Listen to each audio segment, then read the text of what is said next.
नमस्कार, आप देख रहे हैं आज की खबर। मैं हूं आपके साथ रागिनी सिंह। रुक करते हैं यूपी की बड़ी खबरों की ओर, लेकिन उससे पहले हेडलाइंस पर एक नजर। 74 साल का हुआ उत्तर प्रदेश। यूपी दिवस के 3 दिन के समारोह का हुआ आज से आगाज।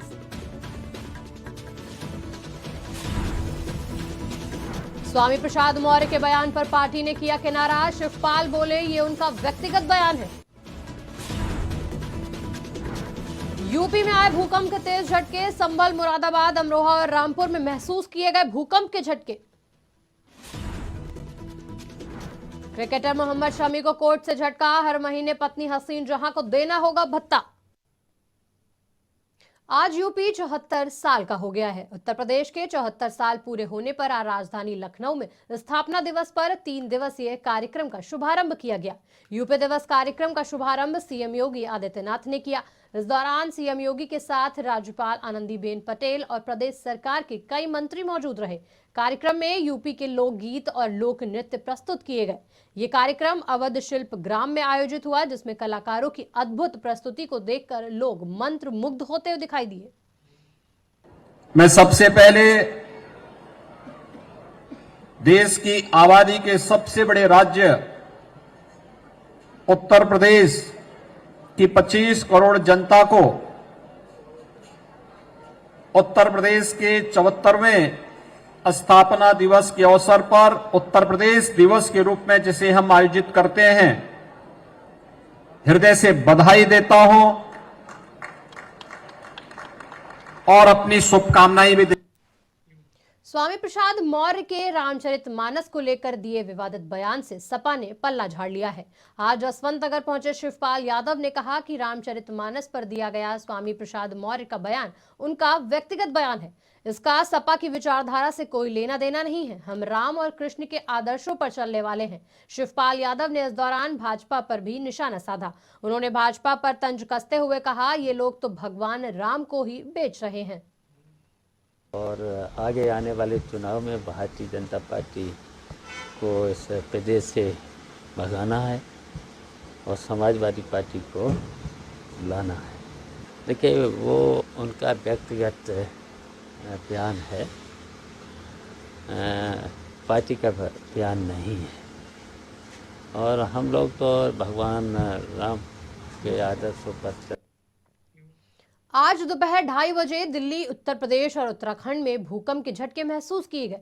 लखनऊ में करीब 2 से 3 सेकंड तक भूकंप के झटकों को महसूस किया गया। इसके अलावा उत्तराखंड के चंपावत, ऊधम सिंह नगर, बागेश्वर के अलावा कई जिलों में भी भूकंप के झटके महसूस किए गए। जानकारी के मुताबिक नेपाल भूकंप का एपिसेंटर था। दोपहर करीब 2:28 पर भारत के कई हिस्सों में भूकंप के झटके महसूस किए गए। भूकंप की तीव्रता 5.8 मापी गई। भूकंप के झटके महसूस करने के बाद घबराए लोग अपने अपने घरों से बाहर निकल आए। हालांकि अभी तक किसी भी जान माल के नुकसान की जानकारी सामने नहीं आई है। अमरोहा के रहने वाले भारतीय क्रिकेटर को कोर्ट से बड़ा झटका लगा है। अदालत ने क्रिकेटर मोहम्मद शमी को अंतरिम भरण पोषण के तौर पर पत्नी हसीन जहां को हर महीने 50,000 रुपए देने का निर्देश दिया है। आपको बता दें कि हसीन जहां ने कोलकाता के अलीपुर कोर्ट में अपील की थी। कोलकाता के अलीपुर कोर्ट ने आज भत्ता देने का आदेश दिया है। भारतीय क्रिकेटर शमी इन दिनों भारत और न्यूजीलैंड के बीच चल रही 1 दिवसीय सीरीज में भारतीय टीम का हिस्सा है। अमरोहा के रहने वाले भारतीय क्रिकेटर को कोर्ट से आज बड़ा झटका मिला है। ये झटका अदालत ने क्रिकेटर मोहम्मद शमी को अंतरिम भरण पोषण के तौर पर उनकी पत्नी हसीन जहां को हर महीने 50,000 रुपए देने का निर्देश दिया है। आपको बता दें कि हसीन जहां ने कोलकाता के अलीपुर कोर्ट में ये अपील की थी। इस खबर पर जानकारी देने के लिए हमारे साथ अमरोहा से माजिद जुड़ चुके हैं, हमारे संवाददाता। माजिद, आज भारतीय क्रिकेटर को कोर्ट से बड़ा झटका लगा है, क्या कुछ जानकारी सामने आ रही है?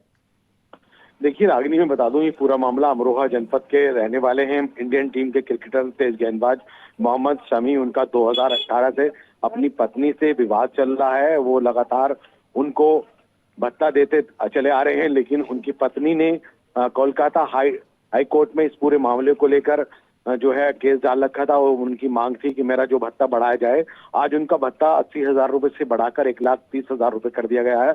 इस पूरे मामले में कोर्ट का कहना यह है कि जब तक उनकी बेटी उनके पास रहेगी 80,000 रुपए महीना वो खर्च करेंगे बेटी पे, 50,000 रुपए महीना उनकी पत्नी को दिया जाएगा। सामी लगातार उससे मांग कर रहे हैं कि उसको डिवोर्स दे दिया जाए, लेकिन उस बीच में नहीं डिवोर्स हो पाया, दोनों अलग अलग रह रहे हैं। लेकिन कोर्ट ने ये तय पाया है कि दोनों को जो है जब तक उनका डिवोर्स होता है तो कोर्ट उनको भत्ता देगी। फिलहाल जिस तरह से कोर्ट ने फैसला लिया है तो सामी के लिए एक बड़ी सामी के लिए एक बड़ी बात है। धन्यवाद माजिद। इस वक्त की जो खबर आपको बता रहे थे वो अमरोहा से बता रहे थे, जहां भारतीय क्रिकेटर को कोर्ट से बड़ा झटका लगा है। बढ़ते हैं अगली खबर की ओर। स्वामी प्रसाद मौर्य के विवादित बयान पर अयोध्या में सरगर्मी तेज हो गई है। स्वामी प्रसाद मौर्य के बयान के बाद अयोध्या के साधु संतों में रोष देखने को मिला है, तो वहीं बीजेपी नेता अनूप चौधरी ने आड़े हाथों लेते हुए मौर्य को सुधर जाने की सलाह दी। वहीं अयोध्या के विश्व हिंदू परिषद के मीडिया प्रभारी शरद शर्मा ने भी इस बयान को श्री राम भक्तों का अपमान बताया। श्री रामचरितमानस पर पूर्व मंत्री सपा नेता स्वामी प्रसाद मौर्य के द्वारा जो बयान दिया गया है कि रामचरितमानस पर प्रतिबंध लगाया जाए, इसमें जो लिखी हुई जो उल्लिखित बातें हैं वह जो है बकवास है। मुझे लगता है कि स्वामी प्रसाद मौर्य पूर्ण रूप से विक्षिप्त हो गए हैं। इनकी मानसिकता जो है वह सदैव राम विरोधी रही है और यह ऐसे लोगों के हाथों में है आजकल जो राम भक्तों पर गोलियां चलवाएं, जिन्होंने अयोध्या को रक्त रंजित किया। अब जो है इस प्रकार से बयान देकर वह समाज को दिलित करना चाहते हैं। श्री रामचरितमानस पर टिप्पणी करने वाले दोगले नेता श्री स्वामी प्रसाद मौर्य जी और बिहार राज्य के एक मंत्री हैं, जिन्होंने जो यह अभद्र टिप्पणी की है वो बेहद निंदनीय है। मैं इसकी सिर्फ कड़े शब्दों में निंदा ही नहीं करूंगा, मैं देश भर के नौजवान साथियों से हाथ जोड़ कर अपील करता हूं, ऐ नौजवान साथियों, शांत मत बैठना। इस टाइप के दोगले उचक्के धोखेबाज मक्कार नेताओं को करारा जवाब देने का समय है। इनकी जहां भी चुनावी जनसभाएं हो, रैली हो, कार्यक्रम हो, आप सब लोग इनका घोर विरोध करिए। बस्ती सांसद और बीजेपी के राष्ट्रीय मंत्री हरीश द्विवेदी ने पंडित धीरेन्द्र शास्त्री और सपा नेता स्वामी प्रसाद मौर्य को लेकर अपनी प्रतिक्रिया देते हुए कहा कि कुछ नेताओं को चर्चा में बने रहने का शौक है। रामचरितमानस को लेकर उन्होंने जो विवादित बयान दिया है उसके पीछे सिर्फ उनको ही दोषी नहीं ठहराया जा सकता, बल्कि समाजवादी पार्टी के राष्ट्रीय अध्यक्ष भी अखिलेश यादव भी इसमें दोषी हैं। वहीं पंडित धीरेन्द्र शास्त्री का समर्थन करते हुए सांसद ने कहा कि धीरेन्द्र सनातन का प्रचार प्रसार कर रहे हैं। स्वामी प्रसाद मौर्य को लगता है कि अगर हम रामचरितमानस पर या हिंदू देवी देवताओं पर कुछ बोलेंगे तो समाजवादी पार्टी के मुखिया उनसे खुश होंगे, तो वो अपने मुखिया को खुश करना चाहते हैं और उनको लगता है कि समाजवादी पार्टी एक बहुसंख्यक समाज के बारे में अगर कोई नेता आलोचना करता है तो समाजवादी पार्टी का वोट बैंक बढ़ेगा। इस नाते मैं ये कह सकता हूँ कि स्वामी प्रसाद मौर्य जी ये नहीं बोल रहे हैं, ये इसके लिए अगर जिम्मेदार हैं तो अखिलेश यादव जी जिम्मेदार हैं। समाजवादी फिरोजाबाद में पुलिस और नारकोटिक्स टीम को बड़ी सफलता हाथ लगी। पुलिस और नारकोटिक्स टीम ने 75 लाख की कीमत का 1.5 क्विंटल गांजा पकड़ा। पुलिस ने अंतर्राज्यीय गिरोह के 5 तस्करों को गिरफ्तार किया। आरोपियों के पास से एक स्कॉर्पियो और एक कैंटर गाड़ी को बरामद किया गया। आरोपी गांजे की सप्लाई फिरोजाबाद के साथ आगरा, मथुरा, मैनपुरी और एनसीआर में करते थे। एंटी नारकोटिक्स टास्क फोर्स की जो यूनिट हमारी आगरा की है वो और हमारी स्थानीय शिकोहाबाद की पुलिस टीम ने एक नारकोटिक्स में काम करने वाले बहुत बड़े गैंग का खुलासा किया है, जिसमें 5 लोग अरेस्ट हुए हैं। इन 5 का वो शातिर गैंग है। इन सबका आपराधिक इतिहास से पहले भी ये लोग नारकोटिक्स के केसेस में सप्लाई में हरदोई में स्वामी प्रसाद मौर्य के विवादित बयान को लेकर एफआईआर के लिए तहरीर दी गई है। भाजपा युवा मोर्चा के जिला मंत्री ने पदाधिकारियों और कार्यकर्ताओं के साथ तहरीर देकर एफआईआर की मांग की। वहीं भाजपा नेता ने कहा कि तहरीर देते हुए ये बात कही कि ऐसे बयानों से समाज में आक्रोश व्याप्त हो रहा है। सपा नेता और पूर्व मंत्री स्वामी प्रसाद मौर्य के द्वारा जो भी रामचरितमानस को लेकर अभद्र टिप्पणी की गई है और हमारे पूजनीय बागेश्वर धाम सरकार के पीठाधीश्वर श्री धीरेन्द्र शास्त्री पर जो अपमानजनक टिप्पणी की गई है उसको लेकर हम सभी कार्यकर्ता, हमारा समस्त हिंदू समाज बहुत ही आहत हुआ है। जन भावनाओं को बहुत तकलीफ पहुंची है और पूरा हिंदू समाज इस तरह के बयानों को बार बार पुनरावृत्ति हो रही है, इसलिए बहुत समाज आक्रोशित है। आज इस संबंध में हम लोगों ने भारतीय जनता युवा मोर्चा के कार्यकर्ता कार्यकर्ता, जिसमें मैं, मेरे साथ में भारतीय जनता युवा मोर्चा कछौना के मेरे मंडल अध्यक्ष अंकित शुक्ला, कई कार्यकर्ताओं ने स्थानीय कछौना कोतवाली पर तहरीर देकर मुकदमा दर्ज कराने की पुरजोर।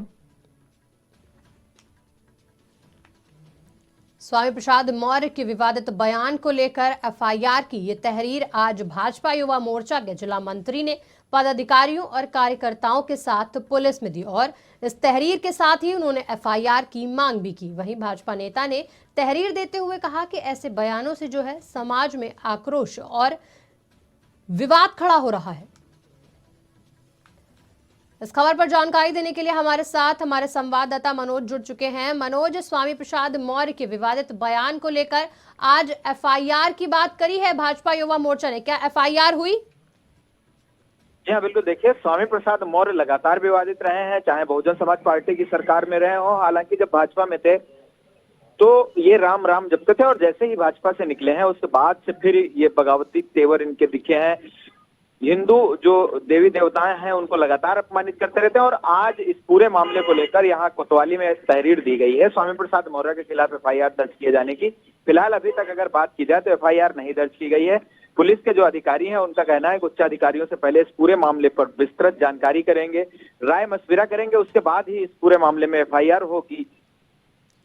बिल्कुल मनोज, जैसा कि देखा गया है कि जब बसपा में थे तब भी स्वामी प्रसाद मौर्य ने कई विवादित बयान दिए थे और अब सपा में होकर और आज सपा ने इस बयान से एकदम किनारा कर लिया है, अपना पल्ला झाड़ लिया और कहा है कि व्यक्तिगत बयान है ये स्वामी प्रसाद मौर्य का। जी हाँ, बिल्कुल। देखिए, लगातार 3 दिन पहले का इनका बयान है, उसके बाद से जैसे समाजवादी पार्टी की पूरे देश की बात कर ली जाए, फजीहत हो रही है, थू-थू हो रही है, जिसके बाद अब समाजवादी पार्टी ने अभी तक इनके ऊपर कोई कार्यवाही नहीं की है और जब पूरी तरीके से समाज में इनका चेहरा सामने आ चुका है, लोगों ने समाजवादी पार्टी को कोसना शुरू कर दिया है, तो अब महज समाजवादी पार्टी इनसे पल्ला झाड़ रही है कि इनका अपना खुद का विवादित बयान है, उससे समाजवादी पार्टी का कोई मतलब नहीं है। लेकिन जो लोगों का कहना है कि इस पूरे मामले में अब तक इनके ऊपर कोई कार्यवाही जो जिम्मेदार हैं अखिलेश यादव हैं उनके द्वारा की जानी चाहिए थी, या जो प्रदेश अध्यक्ष हैं उनके माध्यम से कुछ किया जाना था, या इस पूरे बयान पर समाजवादी पार्टी माफी मांग लेना चाहिए था, लेकिन ऐसा कुछ भी नहीं हुआ है। तो कुल मिलाकर के अब जब समाज में फजीहत हो रही है तो समाजवादी पार्टी अब इनसे किनारा कर रही है। बिल्कुल, जानकारी देने के लिए धन्यवाद मनोज। स्वामी प्रसाद मौर्य के विवादित बयान को लेकर एफआईआर के लिए आज हरदोई में भाजपा युवा मोर्चा ने तहरीर दी। कुशीनगर के रामकोला में पंजाब चीनी मिल में रोज आने वाली गन्ने से लदी ट्रॉली किसी दिन शहर में बड़े हादसे को अंजाम दे सकती है। उसके बावजूद भी कुशीनगर के प्रशासन अपनी आंख बंद कर रखी है, या फिर यूं कहें कि कुशीनगर प्रशासन बड़े हादसे का इंतजार कर रहा है। गन्ने से भरी ये ट्रॉलियां हर साल गन्ने के सीजन में हादसे के शिकार होती रहती हैं। उसके बाद भी कुशीनगर प्रशासन के आला अधिकारी मूक दर्शक बने हुए हैं।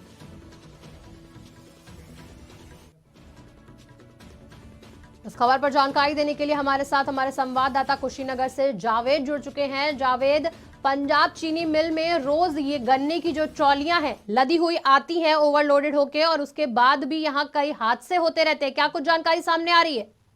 देखिए मैम, जो पंजाब चीनी मिल रामकोला में स्थित है, ये हर साल ऐसे ही जो साइड कांटा है पंजाब चीनी मिल का, वहां से जो किसान छोटे व्यापारी हैं जो 50-60 किलोमीटर चीनी मिल से दूरी है, वो कांटा पे ले जाकर अपना गन्ना गिराते हैं और कांटा जो चीनी मिल की गाड़ियां हैं जो बड़े बड़े ट्रक से, बड़े बड़े टालियों से अनियमित रूप से और आवश्यकता से अधिक ओवरलोड लोड करके और शहर के बीचों बीच से लेकर जाते हैं, भीड़ भाड़ वाले इलाकों से लेके जाते हैं। वीडियो में आपको भेजा हूं, वीडियो में साफ तौर से आप लोग देख सकते हैं कि किस तरह से आए दिन इस तरह से डेली 10-15 टाली, ट्रैक्टर और ट्रक आते जाते रहते हैं, जिससे हर सीजन में 1-2 हादसे ऐसे होते रहते हैं। लेकिन इसके नजर न प्रशासन की इस पे बनी है, न ही चीनी मिल के कोई आला अधिकारी इस पे कोई एक्शन लेता है। हाँ, जब कोई यहाँ पे हादसे हो जाते हैं उसके बाद कुछ दिनों के लिए प्रशासन को, जो जिले की प्रशासन है, हरकत में आती है। जब तक वो मीडिया में खबर रहता है तब तक हरकत में आती है, उसके बाद जब मीडिया से खबर हट जाती है तो प्रशासन भी मौन हो जाती है। बिल्कुल जावेद, जिस तरीके से तस्वीरें सामने आ रही हैं, इतने ओवरलोड गन्ने से भरी ट्रॉलियां एक हादसे को बुलावा दे रही हैं और वहीं प्रशासन जो है बिल्कुल उसके आला अधिकारी मूक दर्शक बने हुए हैं। जी, मैं पहले भी बताया कि ये पहली साल नहीं है, ये हमारे जन्म से पहले की बात है।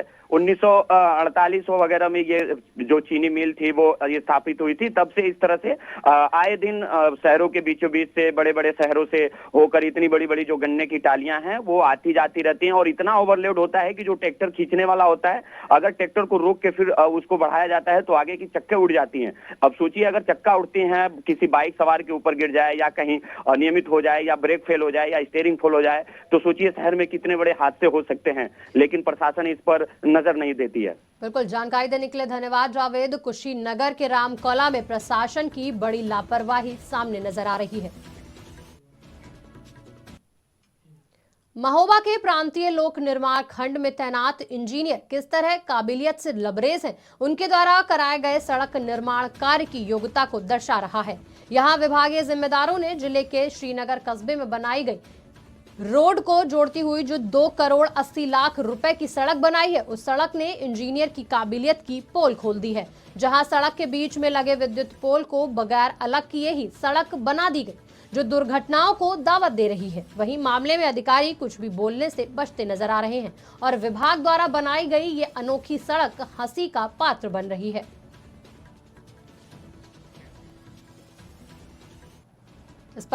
इस खबर पर जानकारी देने के लिए हमारे साथ महोबा से हमारे संवाददाता राशिद कुरैशी जुड़ रहे हैं। राशिद, महोबा में जो ये सड़क, एक अनोखी सड़क सामने आ रही है, क्या कुछ जानकारी निकल कर आ रही है?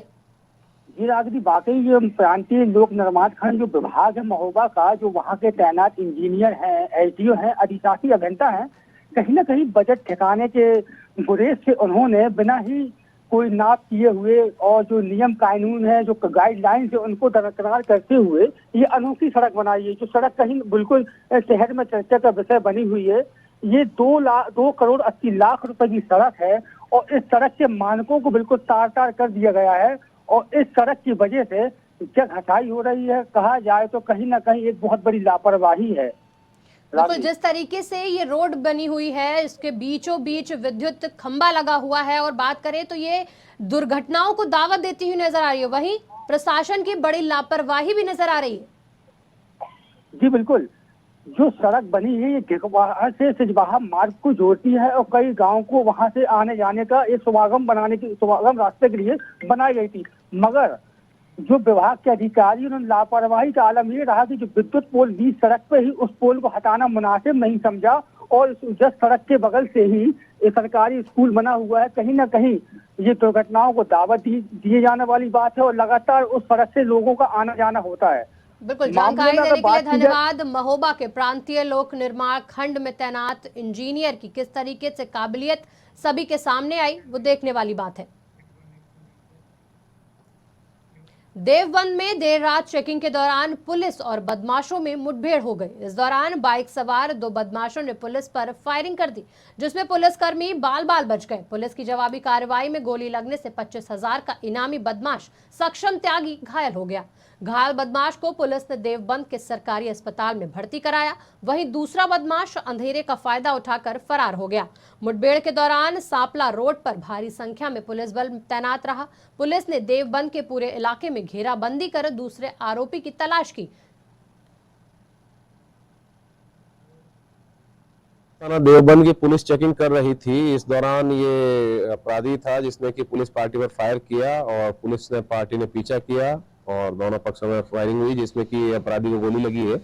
इनका एक साथी भी था जो मौके से भागने में सफल रहा। इनके पास एक पिस्टल बरामद हुई है जो कि देशी निर्मित पिस्टल है और एक मोटरसाइकिल है। पिस्टल और मोटरसाइकिल की जांच की जा रही है, इनके पास से कहां से आई है। जो इनका साथी फरार है उसके बारे में भी जानकारी।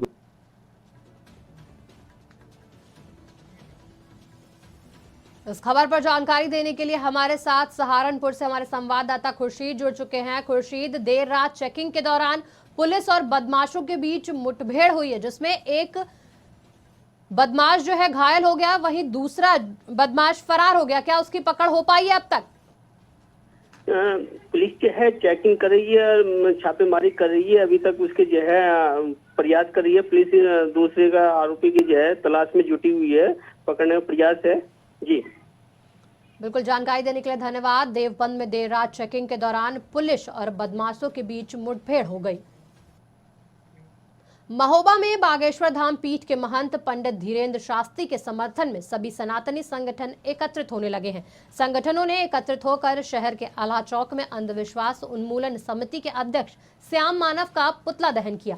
पंडित धीरेन्द्र शास्त्री के समर्थन में हिंदू संगठन ने सड़क पर पुतला दहन करते हुए श्याम मानव को दानव बताया और पीठाधीश्वर के खिलाफ श्याम मानव द्वारा की गई बयानबाजी पर नाराजगी भी जताई। देखिए, श्याम मानव जो ईसाई है, हमारे परम पूज्य गुरुदेव भगवान की नागपुर में 7 दिन की कथा थी, जो गुरुदेव भगवान ने पहले ही बोल दिया था, लेकिन ये लोग सनातन धर्म को बदनाम कर रहे हैं, परम पूज्य गुरुदेव भगवान पर उंगली उठा रहे हैं। जब गुरुदेव भगवान 7 दिन की कथा करके वहां से आ गए, तब इन लोगों ने उंगली उठाई है श्याम मानव ईसाई ने, जबकि ये देश हिंदुओं का है, हिंदुओं का। राजधानी लखनऊ में 9 दिवसीय श्री राम कथा अमृत महोत्सव का आयोजन किया गया। इस अमृत महोत्सव का आयोजन श्री महामंडलेश्वर श्री श्री 1008 संत श्री हरिराम दास महाराज ने श्री पंचमुखी हनुमान में कराया। 17 जनवरी से शुरू हुई इस अमृत महोत्सव में हजारों श्रद्धालु शामिल हुए। राम कथा को लेकर महंत हरिराम दास ने कहा कि राम कथा सुनने से मानव का कल्याण होगा। सनातन धर्म पर चर्चाओं को लेकर कहा कि इन लोगों को कुछ बोलने से पहले सोचना चाहिए। रामचरितमानस कोई साधारण ग्रंथ नहीं है। स्वामी प्रसाद मौर्य को लोगों से माफी मांगनी चाहिए। देखिए, हम मर्यादा पुरुषोत्तम राम के अनुयायी हैं। हमारा ये इच्छा है कि अगर कहीं भूल से स्वामी प्रसाद मौर्य ने इस वाक्य का प्रयोग कर लिया हो तो वो देश से क्षमा मांगे, संतों से क्षमा मांगे, अपने आप इसको स्वीकार करें। राम कथा का उद्देश्य जो है कल्याण का होता है, जीव का कल्याण। अगर व्यक्ति अपने जीवन में कल्याण चाहता है तो 4 युगों की व्याख्या किया गया, सतयुग, त्रेता, द्वापर और कलयुग।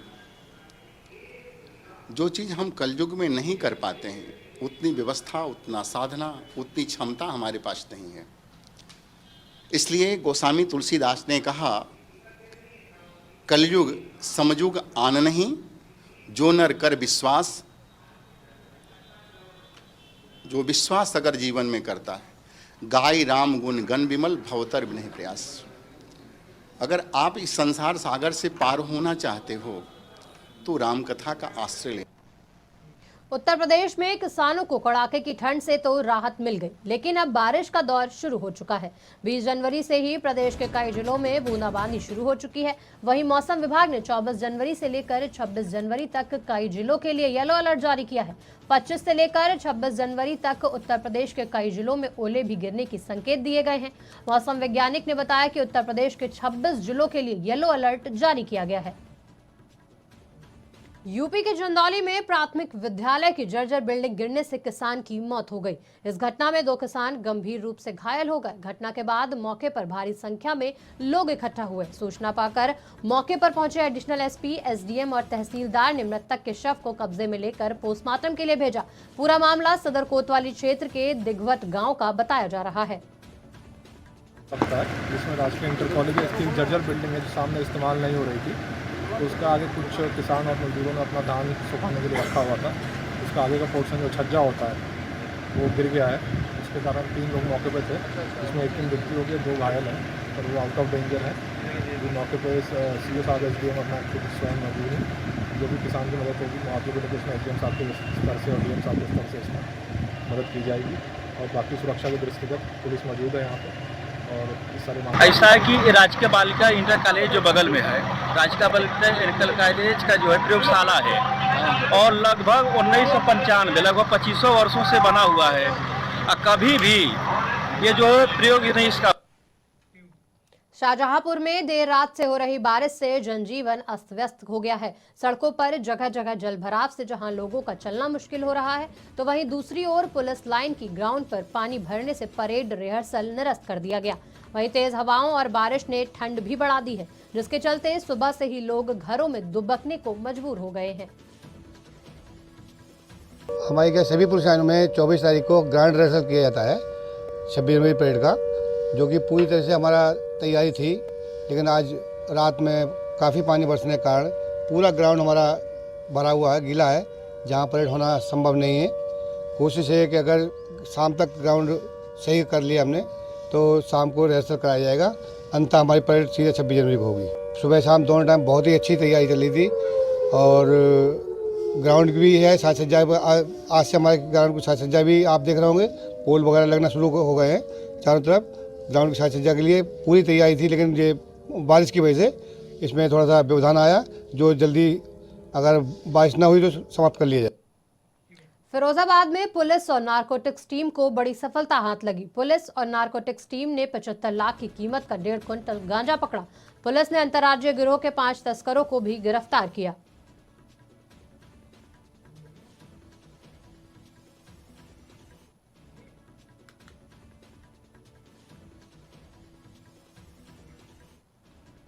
एंटी नारकोटिक्स टास्क फोर्स की जो यूनिट हमारी आगरा की है वो और हमारी स्थानीय शिकोहाबाद की पुलिस टीम ने एक नारकोटिक्स में काम करने वाले बहुत बड़े गैंग का खुलासा किया है, जिसमें 5 लोग अरेस्ट हुए हैं। इन 5 का वो शातिर गैंग है। इन सबका आपराधिक इतिहास से पहले भी ये लोग नारकोटिक्स के केसेस में सप्लाई में जेल जा चुके हैं। पुलिस ने अंतर्राज्यीय गिरोह के 5 तस्करों को भी गिरफ्तार किया। आरोपियों के पास से एक स्कॉर्पियो, एक कैंटर गाड़ी को भी बरामद किया गया। आरोपी गांजे की सप्लाई फिरोजाबाद के साथ आगरा, मथुरा, मैनपुरी और एनसीआर में करते थे।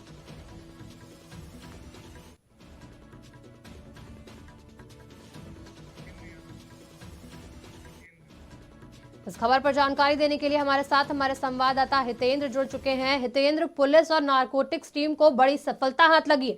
75 लाख की कीमत का 1.5 क्विंटल गांजा पकड़ा है और क्या कुछ जानकारी सामने आ रही है इस मामले में? जी, मैं बताना चाहूंगा कि जैसे कि आगरा मंडल और फिरोजाबाद पुलिस की संयुक्त टीम ने अभियान चला रखा है मादक पदार्थों को जो तस्करी होती है उसे रोकने के लिए। उसी के अंतर्गत कल मुखबिर की सूचना पर पुलिस ने बड़ी कार्रवाई की है। एक कैंटर जो कि उड़ीसा से लाई जा रही थी, नमक के बीच में लगभग 150 क्विंटल गांजा लेके आया जा रहा था, जिसकी कीमत लगभग बाजार में 75 लाख रुपए बताई गई है। संयुक्त टीम ने पकड़ा है। जी बिल्कुल, जानकारी देने के लिए धन्यवाद। इस वक्त की बड़ी खबर जो आपको बता रहे थे फिरोजाबाद से, जहां पुलिस और नारकोटिक्स टीम को बड़ी सफलता हाथ लगी है। पुलिस और नारकोटिक्स टीम ने 75 लाख की कीमत का 1.5 क्विंटल गांजा पकड़ा और 5 तस्करों को भी गिरफ्तार किया है। फिलहाल इस खबर में इतना ही। देश दुनिया की तमाम बड़ी खबरों के लिए देखते रहिए आज की खबर।